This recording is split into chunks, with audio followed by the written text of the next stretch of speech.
We are recording. We are recording indeed. Thanks so much for joining me for this conversation, Daniel. I appreciate your time. Absolutely. Happy to help.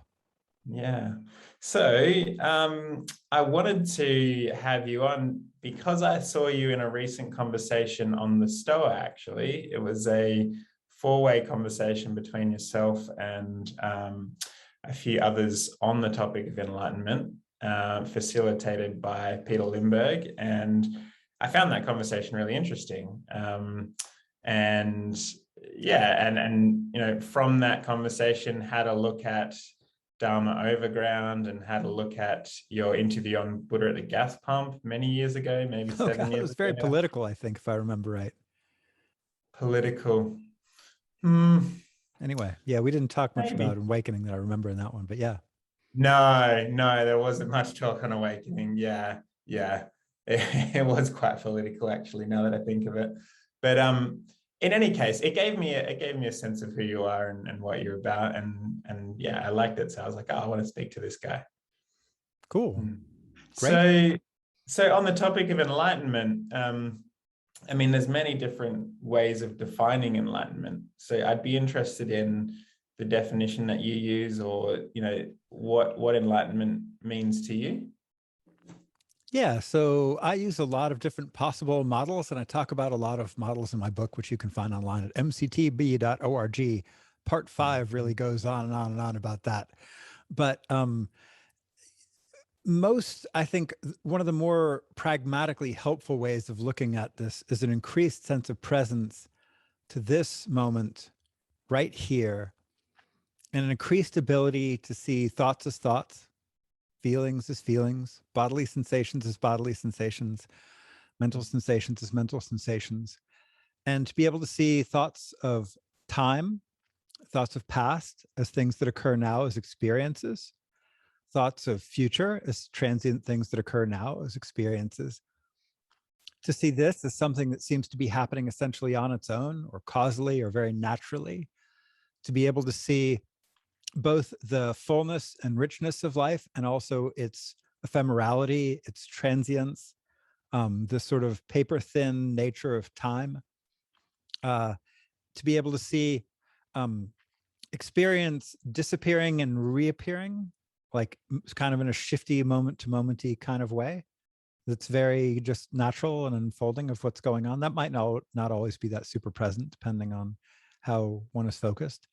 And in a way that reduces suffering, and in a way that has become part of one's baseline. So all of those are useful because what they point to is a method, right? So I think I like descriptions of awakening that point to methods more than I like some of the other advertisey kind of ones, and so it is true that there are some emotional benefits of this, right? The increased perspective and proportionality of sensations that make up feelings, and the increased sense of their transience and their naturalness, and the decrease in the sense of a separate, controlling, stable observer in relationship to phenomena somewhere. That, however you describe that, as sort of more true selfie, that's all kind of becomes you, or no selfie, that none of this is you, or whatever, depending on your favorite form of language, or all divine, or all empty, or, pick your favorite way of talking about it, in some kind of way that transforms things and makes suffering less. That's really, I think, the important thing. And so it is true that emotions may move through more quickly. As I was saying, they may have a different envelope, and it may be true for some people that their behavior maybe gets better. I don't know. I think that's much harder to map. But the things I care about are something in immediate sensate clarity, seeing the stream of intentions that one previously thought was you or yours as just things that arise and vanish, seeing, directly perceiving the mental impressions that follow objects. If I go, and then you think about, you make that mental snap sound in your head. The first time that arose was almost immediately after I made the snap sound, and that mental impression is what you play back. Seeing that mental impression really is very different from the snap, and actually seems to occur in a different place. So there is no actually observer the way we think of there usually being. these are the kind of things I generally think about when talking about enlightenment. And other people have very different criteria. I also like to think of capabilities. So there are all kinds of meditative technical capabilities I could talk about that some people seem to get when they might get enlightened. And there's lots of different maps, lots of different systems, each of which has their pros and cons. So like if you're adopting a map or a system or a set of ideals about awakening, you could think, what are the benefits of the system? What are the downsides of the system? How do I, capitalize on the benefits and hopefully become aware of the downsides and how to deal with them? And then, and then anything you do is always going to have that sort of, the map is not the territory problem, right? So that's a common one. And anything that involves defined levels and stages and states and all that is going to have both some inaccuracy to it. So people both undercalling and overcalling their attainments, as well as some sense of fixity about those. So like a sense of a self collapsing around those sort of fixed identities of having an attainment or whatever. And then you can also run into the problem of anything that involves like, I have this and they have that or don't have that. You get into comparison, judgment. You can get into a sense of a future in which one might have these things, or a past in which one attained these things. And it can start stabilizing those thoughts as being sort of true pasts or true futures from a very sort of ultimate point of view, right? And then those fixations can also make people fail to recognize just ordinary pragmatic reality. So anything that involves some kind of spiritual ideal of a way of experiencing things that seems to be significantly different from yours, be it emotional, behavioral, perceptual, or whatever, can start to actually create a sense of a split between, this is awakening and these ordinary sensations here aren't. And so any map that one plays with, one has to be able to assess sort of its risks, benefits, and alternatives, and hopefully relate to it in a skillful way. And me coming from a very mappy tradition, so some of these books up there, particularly like that green one right there, kind of near where my finger is, that was got a lot of good maps in it that I found very compelling and very inspiring. And I think they really helped my practice a lot of the time. But some people don't relate as well to the maps. And when you give them maps, they start running into more of the traps. And I ran into some of them too. That's how I know about them. Just realize that anytime you're kind of define this, the farther your map is from your actual immediate sensate experience, likely the less its pragmatic value. And maps that are more like these sensations clearly perceived in some profound way that reduces suffering, those are the kinds of sort of mushier but more pragmatic definitions that I appreciate, recognizing that initially suffering might not be reduced by clear perception. One of my teachers, a guy named Bill Hamilton, used to say suffering less, noticing it more. So anyway, was that helpful? Yeah, and I could go into absolutely. specific maps and various maps like paths and all that and insight stages. But I think the more general ones, particularly for a more general audience, can be helpful. Who's the audience of the podcast, by the way? Are we talking about technical practitioners, general spiritual seekers? How should I sort of weight the technical nature of my answers? I would say spiritual seekers. So for me, anyway, I'll talk about myself, and then hopefully that translates to cool. Please do. my audience. Yeah. So for me, I'm interested in practice and what works in terms of my journey of higher consciousness. So, towards, let's, hope some future enlightenment, right? Stumbling towards this moment as fast as we can go, as I say. Exactly right. Exactly right.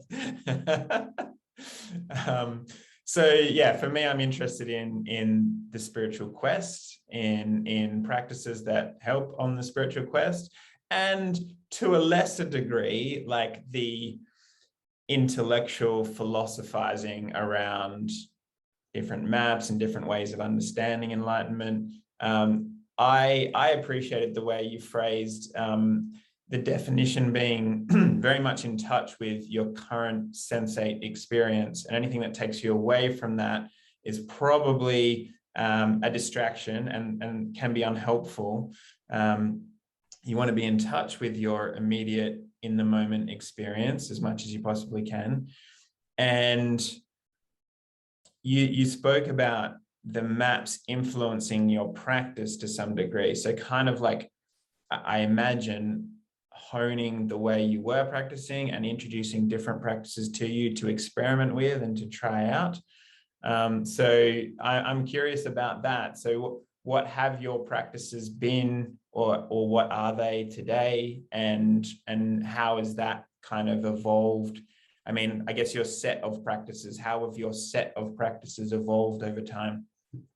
Well, I started out as a kid just tuning into blissful sensations, laying on my parents' comforter Mm, and that was like one of the first things I did. And so I was pretty young when I was doing that. And it was just nice and it was meditative in some kind of way. I didn't have any training or anything. It was just something I kind of figured out, right? Because this is mm, something people can learn to do. And obviously, the first person who ever figured this stuff out, and plenty of people, I think, de novo have figured the stuff out, didn't have anybody to teach them, obviously. And mm, so this is something you can just notice about your experience, that there's a way to calm down, there's a way to turn to pleasant sensations. And then around fourth grade, I actually took a course called Close Encounters in this weird hippie school I went to that was an elective. And we did all kinds of visualizations where we'd like visualize ourselves getting smaller and walking around in our bodies and fixing things, or getting bigger and bigger and bigger, or, clenching our feet and relaxing and feeling like warm, healing energy coming in and moving that up the body, that kind of thing. And so I did a bunch of that when I was a kid. And then I started visualizing to have better flying dreams. And that got me into wild, meditative, explosive, Kundalini-ish, traveling out of body, et cetera, territory. And then I was kind of in it. From that point on, I was trying to figure out something. And I would sometimes just like lay down on the grass when I was running sound for bands in college and just breathe and sort of breathe in very strange ways sometimes, like holding my breath and doing other things. And somehow it seemed to help. I don't know. I wasn't really a trained meditator at that point. And then I started mm, going on retreats.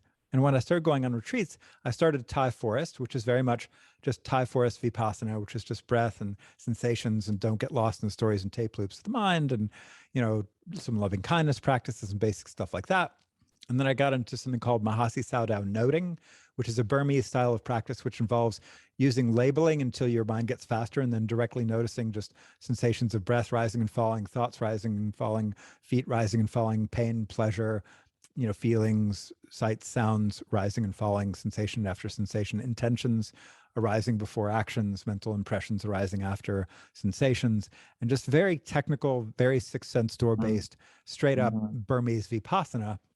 And mm, then I started getting into all kinds of stuff, because that got me into wilder territory when suddenly I had access to blissful states and formless realms and cycling through various cycles of highs and lows and weird stuff. And then it just starts to get pretty wild. So after that point, I could talk about all this sort of technically Theravada sort of pragmatic stuff mixed with energetic stuff, mixed with some Kundalini stuff, mixed with some magical stuff, mixed with some whatever. Then it got all over the place. But the three characteristics in the six sense doors, the three characteristics being suffering, impermanence, and no self, known at a very fine grained level for all categories of sensations, in some ways continued to be the fundamental basis of my practice. So that was one of the things that became a recurring theme.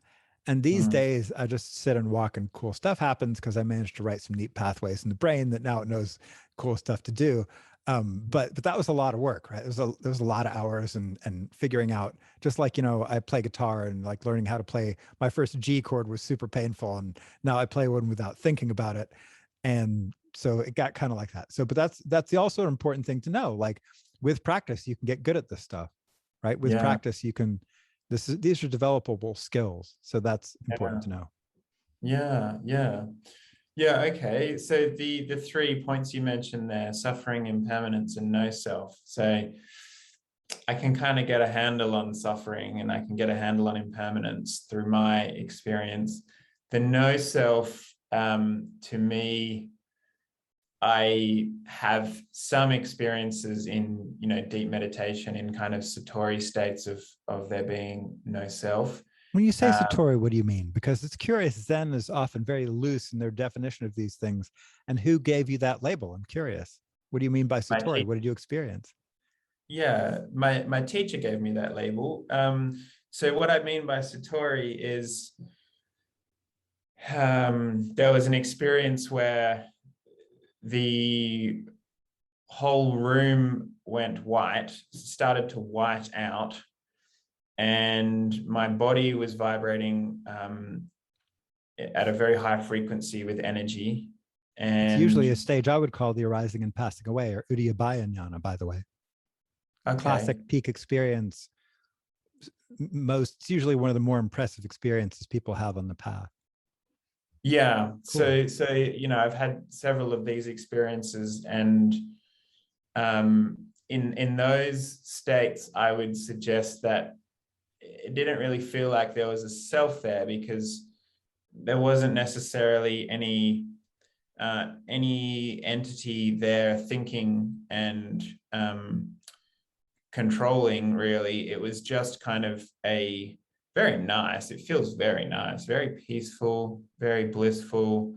Yes, the arising and passing away. It's impressive. And it's a second vipassana jhana. So with the dropping of applied and sustained effort, there's this effortless bliss and rapture and stuff that can rise up. Yeah, cool. Yeah. So like that, but then the self comes back. So all of the ego stuff comes back in, all of the desire to have, security, safety, material possessions, like a stable family life, all of that desire comes back in.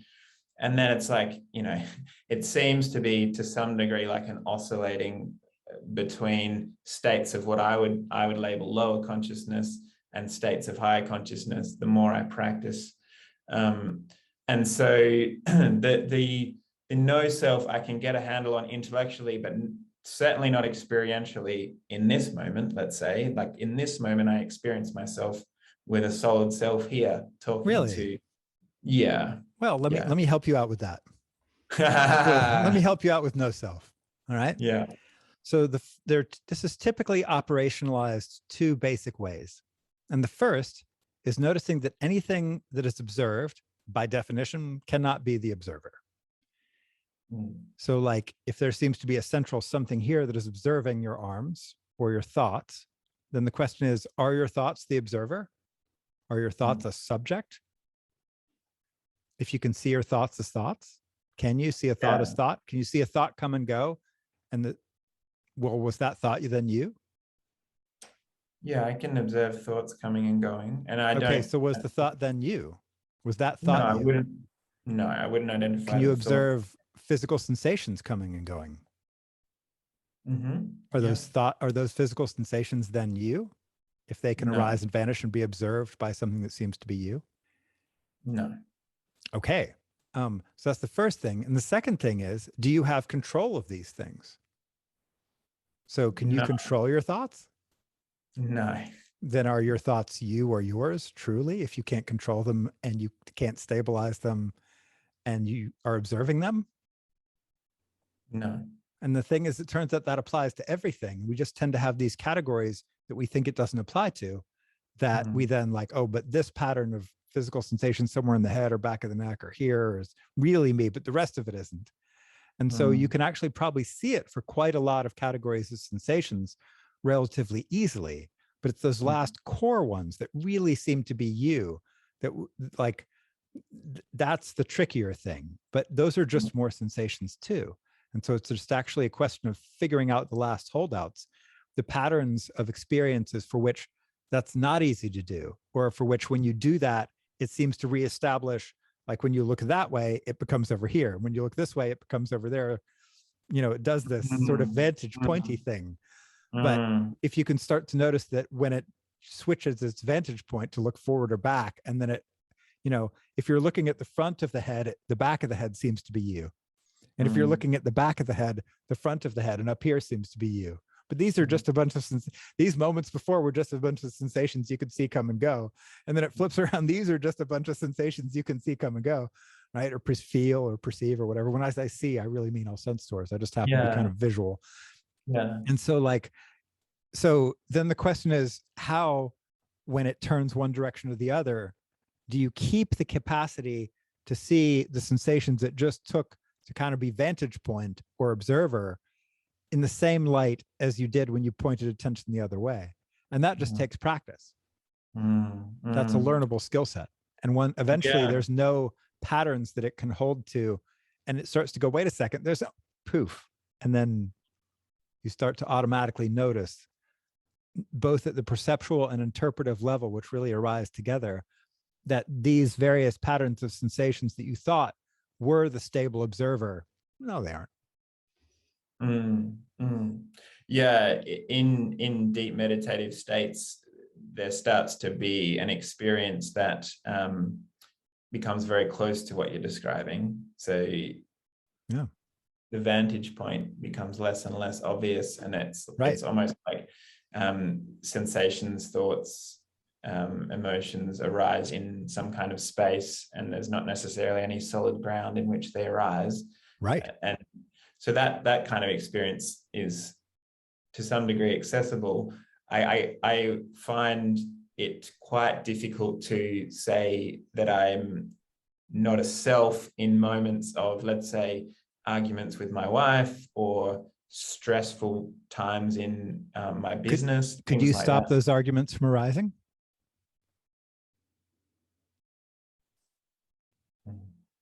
Can you control the arguments? It's an interesting question. Thanks. Are the arguments stable? Is there some part of the argument that remains as a true you, that remains from that No, argument, some sensation no, that it no, remains as a solid you that is still no, happening from the argument that you still have or no, could say is you? So the no. pattern recognition that allows us to have object permanence is interesting, right? And that's how we function in the world. We know from an ordinary point of view that there's a past and a future, and that was an argument that I'm not arguing now, but I'm still the same arguer. Are you really? And then there's an increased level of precision where you recognize these are not the same sensations as were there during the argument. These are new sensations. Those were other sensations, and those were too transient to really support a sense of a stable self anyway, even when they were occurring, much less now that they're gone. And the memories of an argument are too fleeting to actually create a substantial self. And so there's a sense, wait a second, which of these is the self again? Which of these is the stable self that I imagine, I'm sure is truly me? Yeah, so I agree with everything you've just said there in terms of, what's stable or what's permanent in that experience. Thank you. None of it's Right. But permanent. there's a way to have that lock in at a level that isn't just an intellectual reflection that you do once or twice. But if you do that enough and perceptually and interpretively, then those two come together in the sort of magic that is awakening. And then the clear perception of just sensations happening now and the image of argument or of a self that was arguing, those are just recognized as just transient little things that just disappear naturally, causally, just the universe unfolding. And then something else occurs and something else occurs in this back and forth, oscillatory, rich, immediate, present kind of way. And then you start to go, well, wait a second. And then the question is arguing compatible with awakening? Well, I would argue that it is. Yeah, I agree with that. Awakened people argue all the time, by the way. Yeah. There's a guy who was a sort of famous story. He's like, "Oh, Dalai Lama, it's been so great hanging out with you. I just want to hang out with you forever." And he was like, "We would quarrel." So the notion that you have to have a self to argue, maybe argument can just occur. And that doesn't mean from a psychological point of view, because there's all these different definitions of ego, right? From an ordinary point of view, from a psychological point of view, which is a very different way of thinking about this.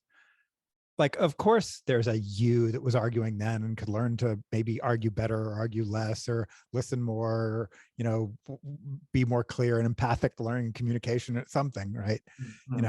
Work on the triggers that cause you to argue, help your partner or whatever and untangle theirs if you can do that, okay.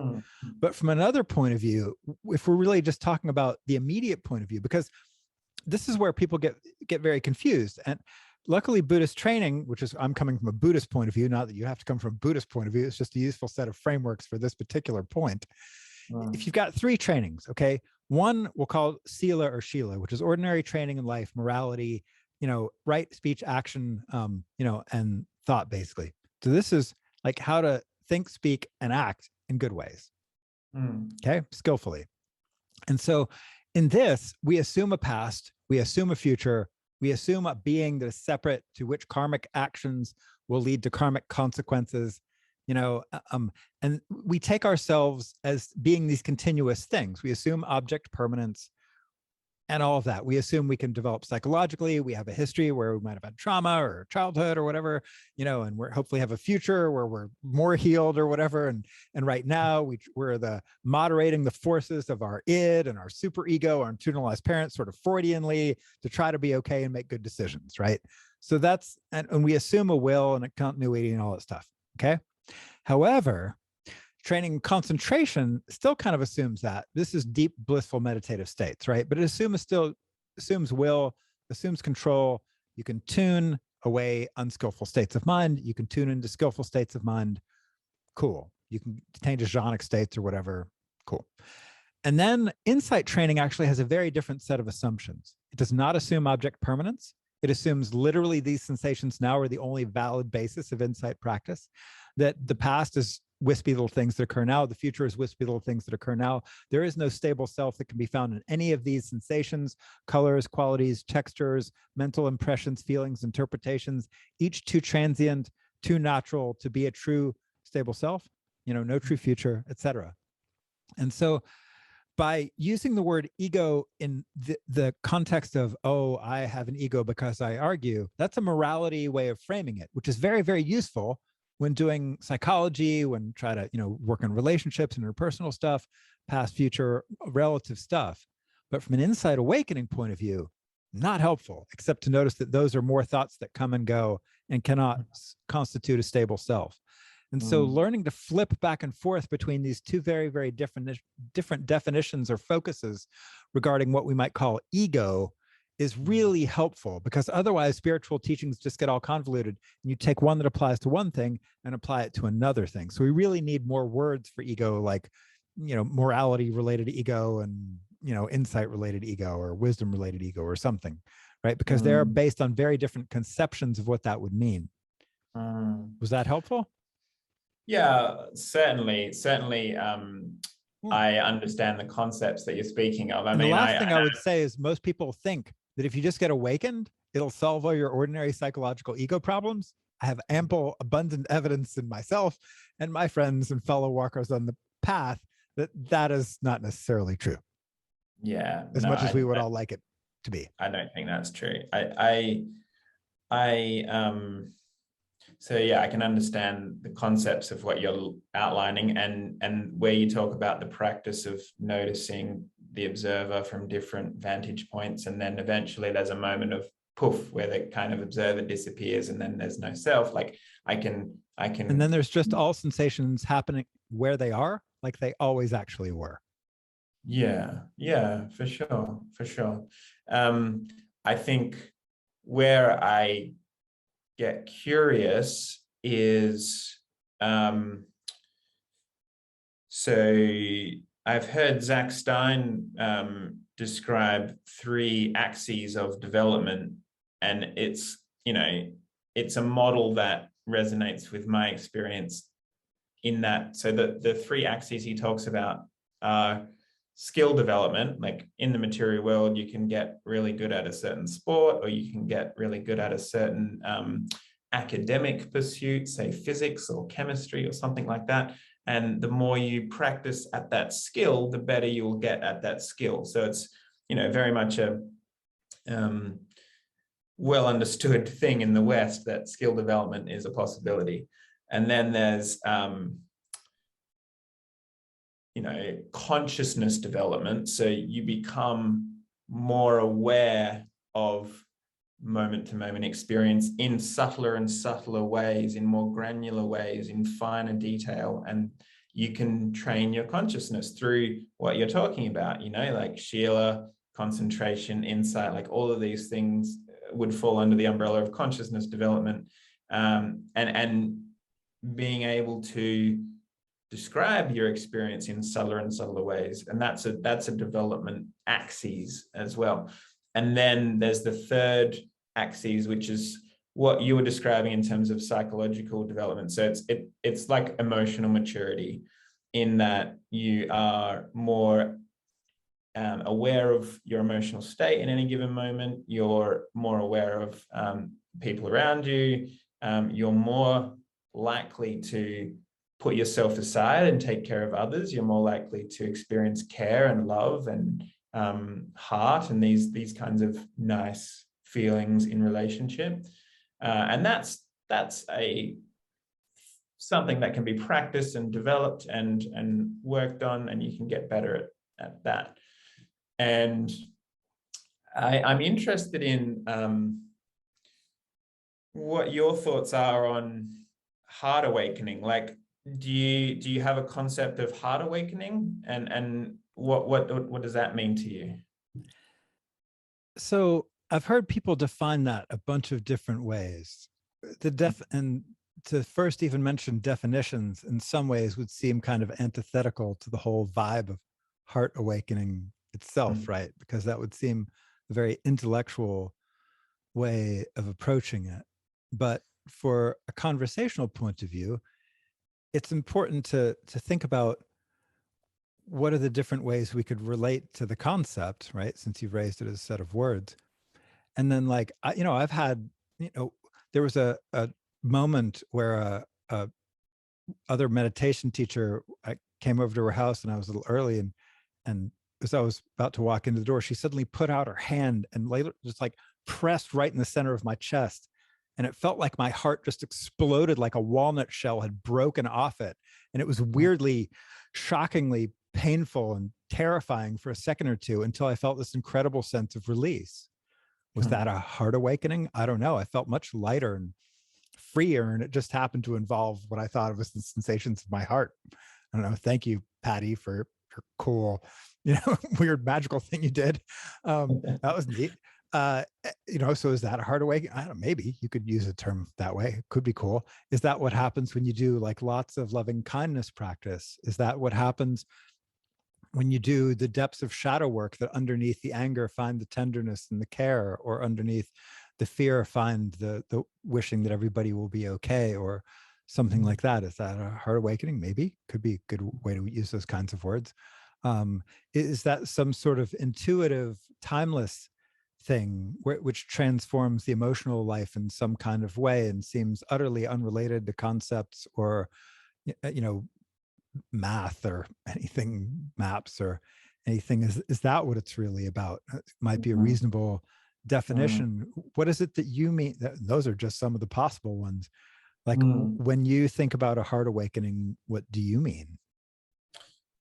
Yeah, so for me, I guess it's useful to outline a few definitions before I define heart awakening. So for me, there's a definition of openness and closure. So closure would be when I'm psychologically defending myself and taking a position, and like in an argument with my wife, for example, if I'm really invested in the argument and I'm angry or upset or something, I'm closed. Like I can feel in my body it's tense and tight, and my breath is shallow, and I'm like focused, and I'm closed down and defended.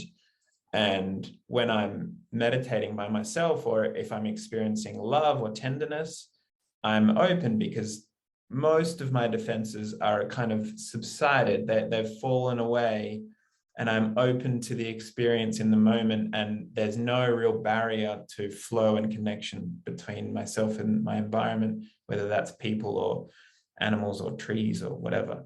So does that then translate to a model of what progress would be? Yeah, in a way it does. It's like progress would mean more experiences of openness and less experiences of closure. And when you say more or less, would it be no experiences of closure ever at some point? Is that sort of then the ideal?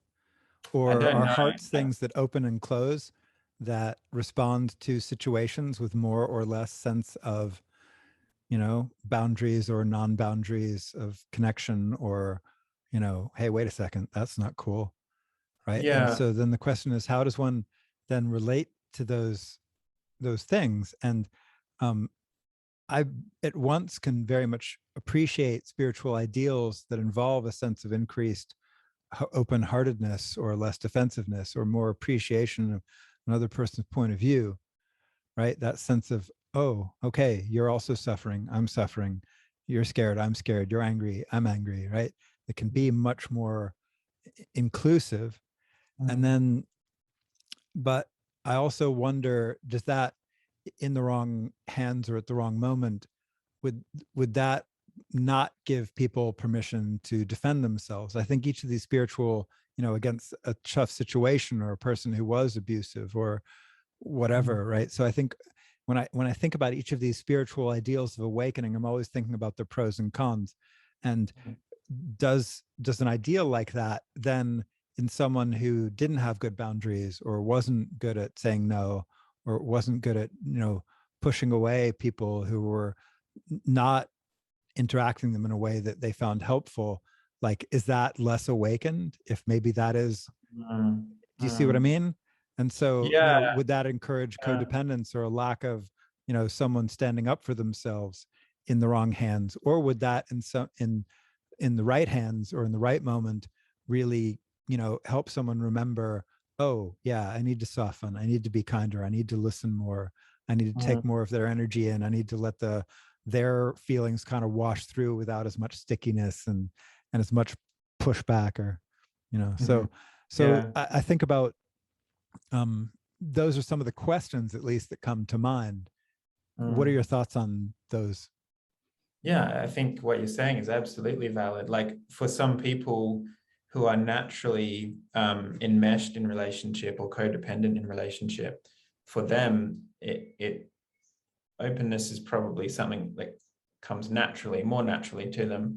And for them, it might be more important to develop a separate sense of self, a separate identity, and practice putting boundaries in place in relationship, and practice being one's own best friend and one's own advocate, and saying, look, I respect myself enough to say this is not okay for me. And if we're going to have a relationship, then I need certain conditions to be met. And if they're not met, then so I'm out. Like I'm going to take care of myself. And that doesn't have to come from a harsh, severe place. It can come from a very relaxed, gentle place if you're practiced in putting out boundaries from a gentle place. But that might be more useful development on that axis than someone who has a tendency to be quite selfish, quite arrogant, quite defended, quite solid, has no problem throwing their weight around. For them, openness might be a more useful, skillful practice because their natural tendency is in the opposite direction. So I think, yeah, all of that is valid. I think my curiosity about heart awakening, because you asked the question, like, is there an ideal where closure doesn't happen anymore, where openness is the only experience that's there? My answer to that is I honestly don't know. Like I haven't ever experienced a day where I haven't closed. I've experienced, maybe some hours or some moments where closure is not there, but certainly not a full day. And I've heard people describe their experience of heart awakening as like, Nisargadatta phrased it in a way which I find really useful, which is when I see that I am Wisdom nothing. tells me I'm nothing, love tells me I'm everything, and between these two my life flows, something like that. I think it's from I Yeah, Am That, which you'll find over there probably. But yeah. yeah, yeah. So I love that because it talks about wisdom and the recognition of no self, but it also talks about the recognition that I am everything. I am connected to everything that I can see and experience in the world, and love flows naturally, organically. Like I can experience love with everything, and that sounds really nice to me. Like that, I get really curious about. All right, so if that's a possibility for a human being, what are some skillful practices that might take me also in that direction, as well as the consciousness development? So that's like all of these are open questions for me, really. Yeah. Good. I think that openness and flexibility and is really the more important thing. Like that's the healthy thing. right? The willingness to look at these and see how they actually reality test and see what actually happens, and if hearts just stay open, how that goes or whatever. Yeah. Yeah, yeah. So when I find myself arguing with my wife, I want to win the argument because I'm a person, but also at the same time I want to try and investigate how open can I stay, and what creates the closure in the first place. Like for me, it's often belief systems, like people should talk to me in a certain way, or people should respect my wishes, or people should listen. And if Those those are things, all relatively reasonable things for most people to want. Doesn't mean you yeah, get them, but they but don't always happen. So respecting wishes is the hardest, particularly if it involves them doing something specific, right? So yeah, you should do things the way I think you should do them. That's obviously, we know how that one works out most of the time.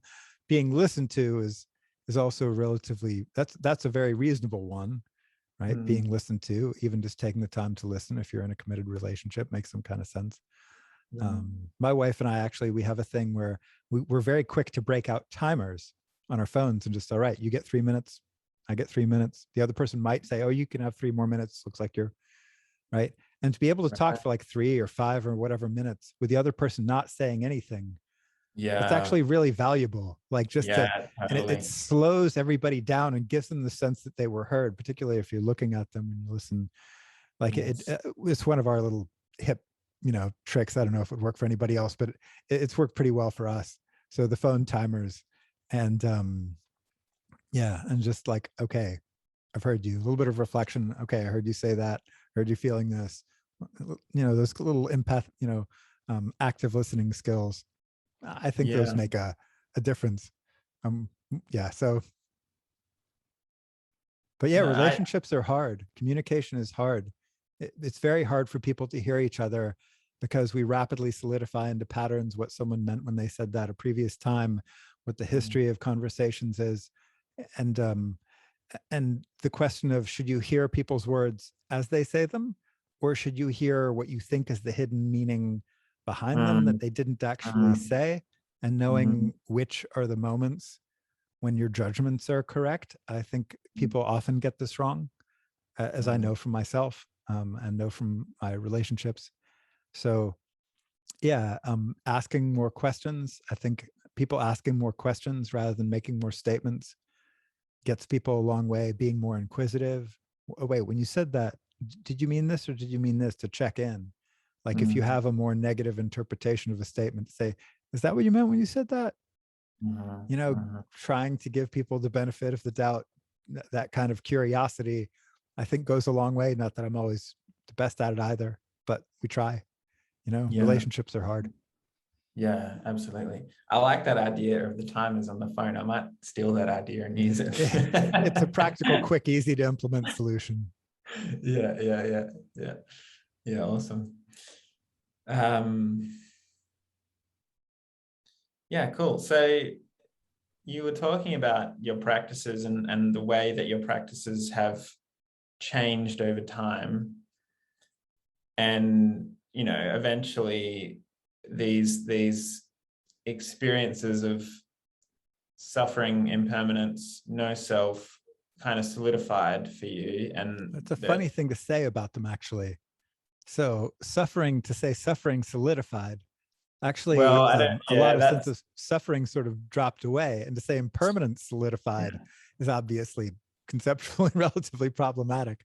But the yeah, sense that none of these sensations I thought were a stable observer, doer, watcher, controller, beer, that those could progressively be more seen through, as instead of thinking them and experiencing them existentially as being stable patterns, whatever that means, um, that falling away and things just recognizing their natural presence where they are, that is yeah, something you can do. And those are learnable skill sets just by learning to pay attention to all little things you think were a stable self, which is why I yeah, like Vipassana. But yeah, yeah, yeah, yeah, for sure. Yeah, Vipassana has a certain place in my heart too. Insight meditation. Yeah. doesn't solve Um, all your problems, but it certainly can solve one particular one related to the senses. not understanding the importance of the three characteristics. Yeah, yeah. So what is your experience in this moment? Bunch of colors, textures, physical sensations, sounds, monitor colors, thoughts, usually occurring somewhere here, intention streams occurring somewhere here-ish, Yeah. each of which occurring now as transient ephemeral things that know themselves where they are and arise naturally. So the sense of the observer as a separate thing that's somewhere, that is one of these sensations, that these sensations are observing this sensation's not happening, used to. Yeah. I totally get why it was happening, but Yeah. not the way it's interpreted now. Yeah. And so, and things just happening. You might be able to tell I've got a little sore on the tip of my tongue. It's making my speech just slightly off. It stings a little bit when I talk. Okay. That's all right. You know, a little pain right there. There it is. You know, there's a sense if I check in, like, how's my energy level? It's been a lot of meetings today. I've had meetings almost continuously since 7 a.m. So I'm a little bit tired, but that's all right. I'm okay. You know, checking out the colors that occur on the screen, your face, my face. It's very straightforward. The nice thing is that thoughts are these wispy little things that occur somewhere, generally kind of here-ish. Physical sensations of whatever feelings or emotions are these little things that occur generally somewhere kind of here-ish. The rest of the room is fine. And those things are pretty much fine. There's still the fact of humanity, right? So there's still all the ordinary mammalian stuff. Yeah. How about your experience? What's your experience like now?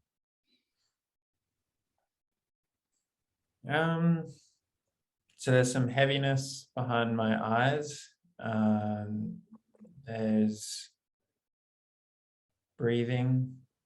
There's hands on the desk. There's feet on the floor.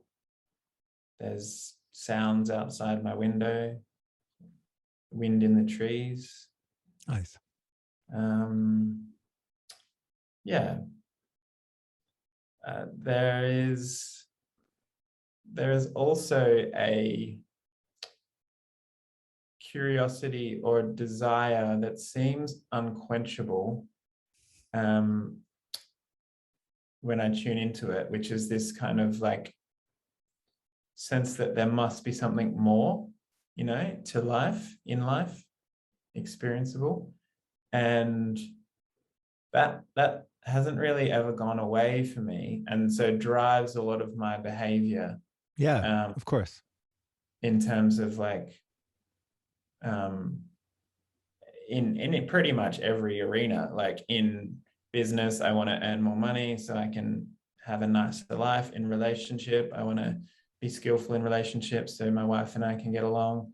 In spirituality, like this insatiable desire to meditate more and to be more advanced in some way, whatever that means, like this curiosity and desire for the search kind of like fuels everything that I do in the world. And recognizing that is very important. And the question is, what are the actual sensations by which you know that pattern that you call that drive? Because if you actually look at it at the sensate level, probably a lot of transient little things moving around that make it up, right? It's probably a bunch of thoughts and a bunch of physical sensations. So the first thing I would recommend, you know, if you're in for the sort of the deep dive of taking that apart, which has its pros and cons, right? Sometimes that's creepy, you know, because we totally like this. I'm totally then the question is, what are all the little quick little sensations that make up that moving sense of the pattern of the drive? I think one of the most interesting things is when the drive starts turning back on inquiry into what is that pattern that is driving. What are those sensations of that's the suffering part of the three characteristics. So we notice all the little of I want it's kind of pushing away, pulling away, trying to tune out. So it's like, you know, attraction, you know, we're trying to, give me this, right? And then we have aversion. I don't like that, push that away. And then we have like, I can't be bothered, right? It's sort of ignorance, right? So we have attraction, aversion, and ignorance. So for example, this little thing stings a little bit, but there's no longer the sense of a reference pointiness to it that's trying to get away. Like the sensations of the back of my head are not trying to get farther away from my tongue anymore, which is Yeah. cool because they couldn't anyway. Right. So that's nice.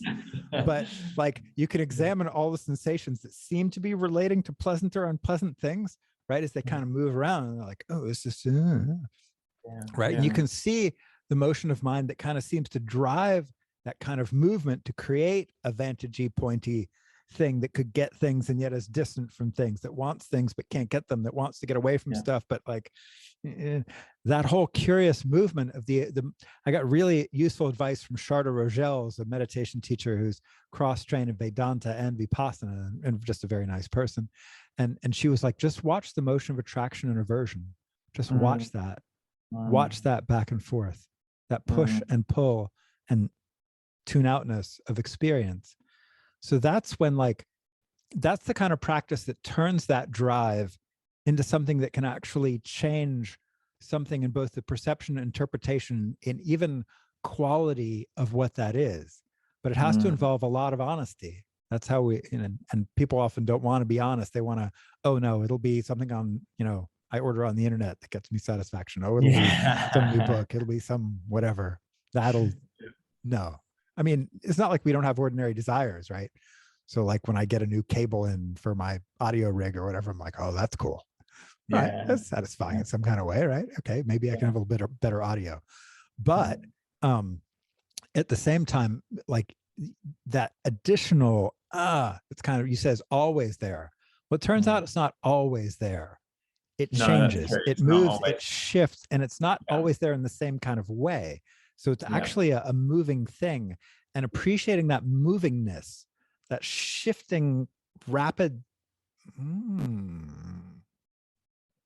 that is interesting as a practice. Yeah, absolutely. Absolutely. I read a story about a teacher training his monks, and one of the things he said to them was, tomorrow morning when you wake up, I just want you to lie in bed, and I don't want you to move until you're aware of the reason why you're moving and the sensation which causes you to move, and nice, what you're going to do, like what action you're going to take. And then, so once you're aware of those things, take that action and then stop moving until another sensation arises and causes you to move. So, and then the monks relay their experience. And so the monk wakes up, lies in bed, starts to feel like a full bladder from, during the night. So he goes, okay, well, this is an uncomfortable sensation. I would like to relieve my bladder. So I'm going to walk to the toilet and, go to the toilet. And so he's aware of what sensations are causing him to move, what action he's going to take. So he takes that action, goes to the toilet, and then he's just standing there with his feet on the cold bathroom tiles and not moving. And after a while, he's thinking, well, my feet are cold on these bathroom tiles. I would like to be warmer. So I'm going to move to the lounge room, and I'm going to sit down and put my feet on the carpet. And so he's aware of that. So he goes and does that. And he's just sitting on the couch with his feet on the carpet for a while. And then he is aware of his belly rumbling. And so he goes to get something to eat and just stands there, like, and does this through his whole day. Might put some clothes on because he's cold. He might,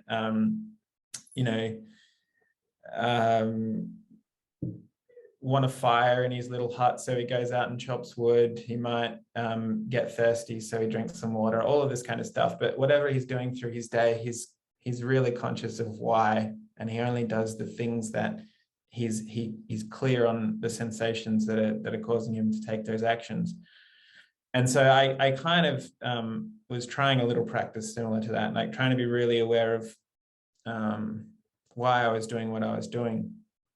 The thing that I realized is a lot of my week is very structured and scheduled. Like you were talking about, you have meetings from 7 a.m. till 7 p.m. most days. Like that's a very Well, just today actually is a little bit unusual day. Usually okay. it's like 8 to 9 hours, of which like 4 or 5 hours is meetings. Today is a Okay. rare day. That's nice. I'm glad that not every day is like today for Yeah. you, because that would be really intense.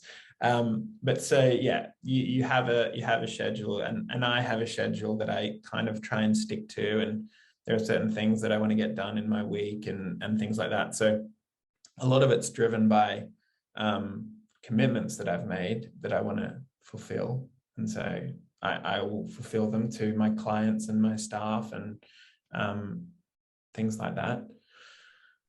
Um, and then the rest, like when I'm not working, let's say there's leisure time. So there's my leisure time is often driven by wanting to experience something pleasurable. So like the desire for pleasure. So that might be watching Netflix, or it might be scrolling Facebook, or it might be going for a walk in nature, or it might be reading a book, or taking a bath, or any of these things. That there's options available that I might evaluate as giving me more or less pleasure in any given moment. And then beyond that, so beyond the commitments that I've made and the pleasure that I'm seeking, from time to time, there'll be a discomfort arise. Like it might be a sense of uneasiness in my body, or it might be a sense of energy arising and leaving, and that's uncomfortable. So I want to do something about that. It might be a thought that arises about a conversation I had with a friend that day that I'm like, oh, I didn't like that I said that, and oh, what's that going to mean next time we catch up, and like things like this. So I have a choice in those moments. I can just stay with the sensation and be aware of it. Like I can notice that that's a thought of the past and just allow that to be there. I can notice the sense of my skin crawling and being uncomfortable, on my body, like being uncomfortable, and just allow that to be. Like that's totally an option in my more conscious moments. In my more unconscious moments, I'll go to the fridge and eat something, because that's going to take me away from that experience. So it's like, yeah, it's like that drive that I was speaking about contributes to those uncomfortable sensations. And it's like, oh, this experience right now isn't good enough. I wonder what it would be like to have a different experience. And then that discrepancy between the current experience and what I would like to be the case is often unconsciously driving my behavior. It's not very often that I'm aware of that, and until I reflect on it in conversations like this. So then I get curious about, like, well, is it then necessary to just give up everything in the material world and go meditate in a cave for 11 years like Ramana Maharshi did? This is kind of where my thought process goes. But yeah, so what do you think about what I've just outlined there? That's a lot of ordinary good human insights into the human condition, right? So yeah, of course. Um, the last point about do you need 11 years in a cave? Most people, I think, actually don't. So I think most people can wake up. Well, I don't know if this is true. Some non-trivial portion of people can wake up in technical classical awakening senses on less meditation than 11 years in a cave. Mm. That doesn't mean some people might not benefit tremendously from spending 11 years in a cave. It might be great. But the sensations are equally as transient in a cave as out of a cave. They're equally as unsatisfactory in a cave as at home. Yeah. They're happening as causally and naturally in the cave as not in the cave. And so the three characteristics are the same. The misinterpretations are going to be the same. And what you find in the cave is likely going to be the same self you found in your house, in your relationship, just the in the cave version. So I think a lot of people have gone to caves are like, wait a second, I brought all that here with me. Well, that was a shock. Dang. Right. And that's what they deal with in their cave, is the whole home situation, their parents, family, jobs, childhood, all the stuff that they brought to the cave with them is then what they're working on in the cave. Now, Yeah. is it true that certain circumstances are more conducive to depths of concentration, which can help the mind see more clearly? Absolutely. Is it true that a really beautiful meditation center with your food taken care of and no bills to pay and no kids running around or whatever it is can be, like no, not having to get up and work a lot, can be more conducive to just the pure technique and technical skills of practice and refining concentration and settling down and quieting the mind and turning within and seeing what's there and noticing all the little details as they are and reconfiguring the system? Well, yeah, it is. But does it necessarily take years? It varies widely by the person, actually. But the simple appreciation of what is even to be done and the differentiation of what is just sort of psychological work, which I think is basically endless, from insight work, which I know has actual endpoints to it and flipped over changes of perception that just last, essentially as long as the body has lasted. And that's doable. And so even just knowing that can be helpful. You're watching the sun sort of slowly move down my face as the I sunset did notice that. Yeah, yeah. makes the lighting a little bit weird. That's okay. So this is a changing experience that is irritating, that I cannot control. This is a lesson in the 3 characteristics. See, anything can then become insight practice from that sort of a point of view, right? And that's an important thing to think, because we think, oh, maybe the sensations in the cave will be more satisfying. Was more satisfaction what you're looking for if you're looking for the 3 characteristics? I don't know, maybe. Because most people on the spiritual path, they might say, oh, I really like Vipassana. But when you say suffering, impermanence, and no self, they're like, actually, I would take pleasure, stability, and control. Yeah. Actually, that's kind of what I want. And so that's why they say these practices, particularly like Vipassana, which I happen to have, again, a special appreciation for. Do you really want to experience the sense of you shattering and breaking apart and not being stable and, letting go of the sense of the illusion of control that kept you on the thing? Well, most people would then actually functionally know they don't. They want to work on psychology, or they want to, which is a fine thing to work on, or they want to, learn how to calm down or become more blissful or peaceful, which are totally fine, valid things to work on, morality training, concentration training. But they don't really want to deconstruct at a basic essential level the sense that they even exist at all, and that they have no control, and that there's and really recognize how irritating the process of trying to create a stable sense of a self out of a changing world is. That's an irritating thing for the mind to do. So yeah, cool. Yeah, well, I think that's a good place to end it, in the sense that that's kind of a challenge that you've just laid out, is that really what you want? And that's an interesting reflection to participate in, because while I would say reflectively that, yeah, that's what I want, when it gets difficult, like when Dark Night of the Soul happens, it's not what I want at all. Right. Oh, quick dark night trip, which I'm guessing happened after your what you call Satori experiences, right? Is that true? Yeah. Well, it's different dips into it at different times. So it's been a 6-year journey for me, and there's been different experiences of Dark Night. Yeah. Up and down and around in various ways and various themes. Sure, that makes sense. So hip tip. I actually think in the what I call the 3rd Vipassana jhana, which is what I think of as the dark night. If you like my maps, you don't have to, but it's just how I happen to map it.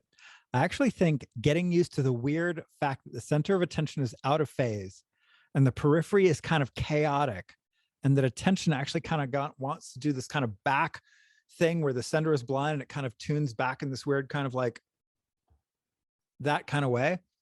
I actually think that is way better to actually just roll with, as attention does its own strange back contracted, weird, irritating, chaotic thing, than attempting to get it to behave. Now, it can make for a stranger ride, but I actually think deconstructing the this side is what the dark night is doing, and that's why we freak out about it. And so going ahead and deconstructing a chaotic background is useful, and letting go of spiritual ideals where your attention is centered and blissful and stable, not as helpful. So Mm, that doesn't mean that that's the right advice for you as a practitioner today in your dark night or whatever, but mm, I generally have found it helpful for me. There yeah. are exceptions when I needed to ground down, chill out, you know, do loving kindness, do something skillful, whatever. But Yeah. sometimes it's one of the tools in the toolkit, being able to turn it around backwards and going, that can actually be weirdly skillful practice in the dark night, even though it feels like it violates all your spiritual ideals of what good practice is. Yeah. Yeah. Brilliant. Thank you. Yeah. Take it for what it's worth. One dude's opinion on the internet. For sure. Well, a rather accomplished dude. I mean, yeah, the Still, founder of Dharma Overground and someone who's had a lot of experience with co-founder, but yeah, that. Vince Horn helped me Co-founder. found it as well. And a number of other friends were early people who really helped make it what it was. So thanks to Yeah, all the people in the community who have helped make that a good thing. for sure. For sure. Yeah, yeah, absolutely.